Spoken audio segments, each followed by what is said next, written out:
Kenapa sih umat Islam hari ini gak mampu menyetop kebrutalan penjajah Zionis terhadap saudara-saudara mereka di Palestina? Jadi gini, suatu hari di sebuah ruang wawancara ada seorang jurnalis, dia ngajuin pertanyaan kepada salah seorang presiden penjajah Zionis. Jurnalis itu bilang gini, di dalam Al-Quran dan hadis Nabi Muhammad SAW disebutkan bahwa umat Islam pernah mengalahkan kalian, nenek moyang kalian, dan kelak akan mengalahkan kalian lagi. Gimana Anda menanggapi hal ini? Sang presiden terdiam sejenak, lalu tersenyum tipis. Jawabannya singkat, tapi menusuk jauh ke dalam relung hati. Kata dia, nanti jika sudah muncul umat Islam yang disebutkan sifatnya di dalam Al-Quran dan hadis tersebut, barulah kami akan memikirkan bagaimana menghadapinya. Kata-katanya menggantung, tapi seperti tamparan keras yang tidak terlihat. Jika kita menengok ke belakang, sejarah sudah membuktikan. Dulu ada sekelompok manusia yang berhasil mengubah dunia. Mereka bukanlah pasukan dengan persenjataan tercanggih, bukan pula kerajaan dengan harta dan kekuasaan yang melimpah.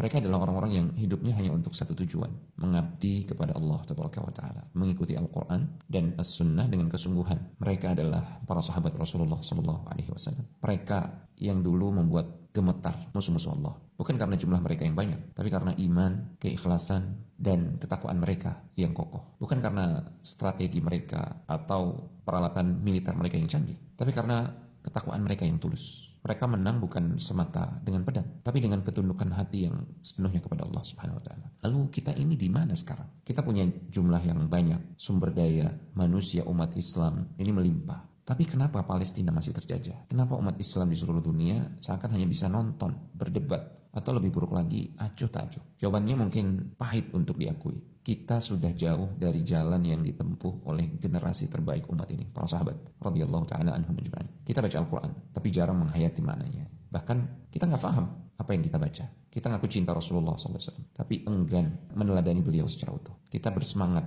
bela agama, tapi seringkali lupa mengamalkan ajaran agama. Lupa membersihkan hati dari kesombongan, kebencian, dan cinta dunia. Presiden Zionis itu benar. Mereka tidak takut pada umat Islam yang hanya besar jumlahnya secara kuantitas, tapi kosong ruhnya. Mereka tidak gentar pada muslim yang hanya pandai berteriak, tapi lalai dalam tauhid, ibadah mereka, akhlak, dan persatuan mereka. Mereka hanya gemetar seperti dulu ketika muncul kembali umat yang hidup untuk akhirat, yang lebih takut pada Allah daripada manusia, yang lebih mencintai kesyahidan daripada harta dan tahta. Selama kita belum kembali pada Al-Quran dan Sunnah sebagaimana difahami oleh para sahabat, selama itu pula kita akan tetap lemah. Mungkin inilah saatnya kita kembali lagi bercermin pada diri sendiri, lalu membersihkan kotoran yang masih ada di wajah kita terlebih dahulu. Orang bijak pernah bilang, hari yang baik di luar rumah itu berawal dari sesimpel kamu membersihkan dan menata dalam rumahmu di awal hari. Sesungguhnya